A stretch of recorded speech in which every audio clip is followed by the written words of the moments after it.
Wayang adalah wewayanganing ngaurip, cerminan jiwa dan karakter hidup manusia. Sebagai ungkapan seni, bentuk atau figur natural manusia digayakan atau distilasi menjadi pipih sehingga kehilangan bentuk trimatra. Lahirlah gaya rupa wayang sebagaimana yang kemudian dikembangkan sampai sekarang ini. Konon, estetika ini merupakan bentuk fisik nyata dari tubuh manusia. Dalam konteks karakter, maka proporsi dan dimensi tidak lagi menjadi suatu hal yang mutlak. Perbandingan antar tokoh seperti tokoh Bima dengan Dewa Ruci atau tokoh wanita dengan pria begitu jauh proporsinya. Bentuk muka dan tubuh distilasi begitu rupa untuk mencerminkan karakter tokoh. Wayang adalah simbol. Ada kaidah fisionomi yang mengasosiasikan secara langsung antara bentuk dan karakter yang disesuaikan dengan budaya masyarakat. Misalnya morfologi mata dibedakan dengan berbagai istilah agraris seperti gabahan seperti bentuk butiran gabah, bentuk moto kedelen, dan kedondokan. Dan pelelengan bentuk mata gabahan untuk tokoh putri dan ksatria yang berkarakter halus. Bentuk kedondongan cerminan seorang ksatria yang berwira.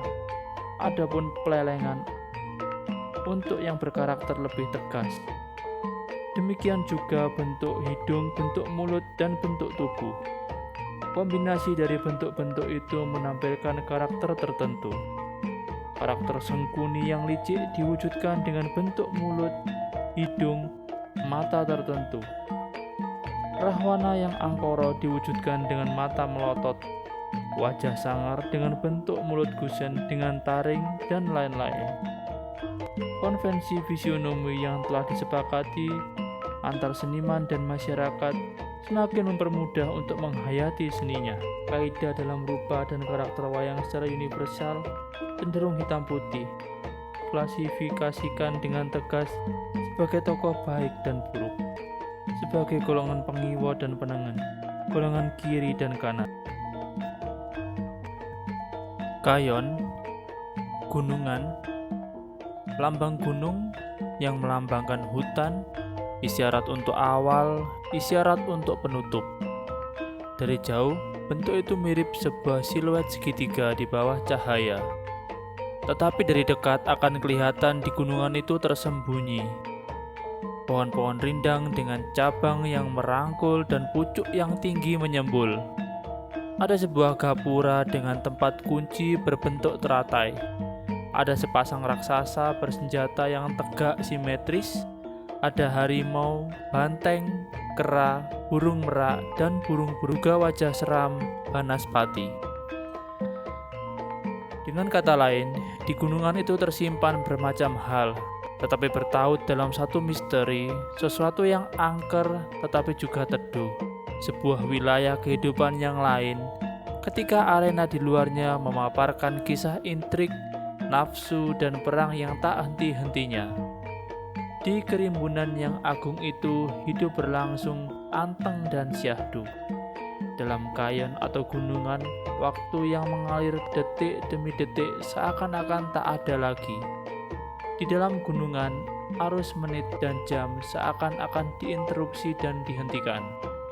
Segala hal seakan-akan berada di luar waktu. Tetapi manusia tidak. Ia akan kembali menghadapi, bahkan terlibat dengan peristiwa-peristiwa yang berubah dan terkadang mengguncang. Terletak, terpisah, tetapi tak jauh dari medan peristiwa. Kayon adalah sebuah kontras.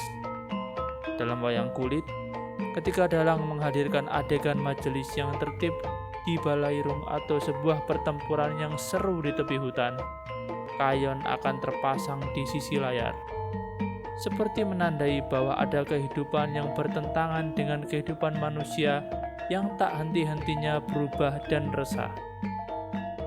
Meskipun demikian, gunungan itu juga yang mengisyaratkan pergantian babak atau adegan. Ironis bahwa yang berada di luar waktu justru jadi pengarah perubahan waktu. Bahkan sesekali Ki Dalang akan mengangkat dan menggerakkan kayon untuk melukiskan angin gemuruh, halilintar yang mengejutkan, dan saat keajaiban yang membuat seorang kesatria jadi makhluk yang dahsyat. Dengan kata lain, dengan gunungan, waktu yang tak kekal dalam hidup manusia senantiasa dibayang-bayangi sebuah wujud rahasia yang hadir di awal dan terpacak di akhir. Barangkali karena itu Bharatayuddha adalah sebuah tragedi, bukan karena perang besar itu sia-sia. Memang tak jelas apa sebenarnya arti kemenangan Pandawa dalam merebut kembali kerajaan Astina.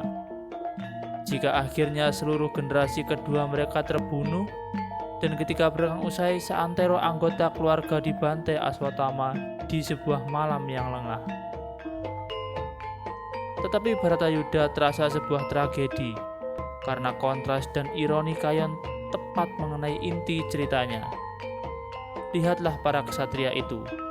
Mereka menjalani hidup yang berubah-ubah, yang tidak mudah. Mereka masuk ke dalam sengketa yang menyakitkan dan buas. Mereka ambil keputusan-keputusan yang rumit dan muslihat dan sulit. Tetapi mereka tak akan dapat membatalkan perang yang mengerikan. Itu semua sudah ditetapkan. Bharatayuddha akan terjadi. Baik para Pandawa maupun Kurawa tak dapat memilih untuk mati dengan cara lain. Apa arti pilihan dan keputusan manusia di bawah nasib dan kutuk yang permanen? Pada akhirnya, memang tak pernah bisa jelas dalam waktu yang bagaimanakah manusia akan menanggung sengsara atau berlaku puas, merasa bahagia atau lupa daratan.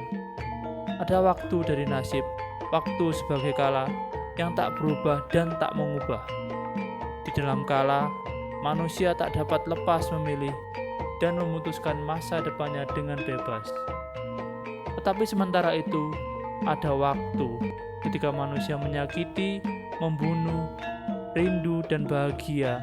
Itulah waktu ketika manusia menjadi subjek, biarpun sejenak, biarpun tak utuh.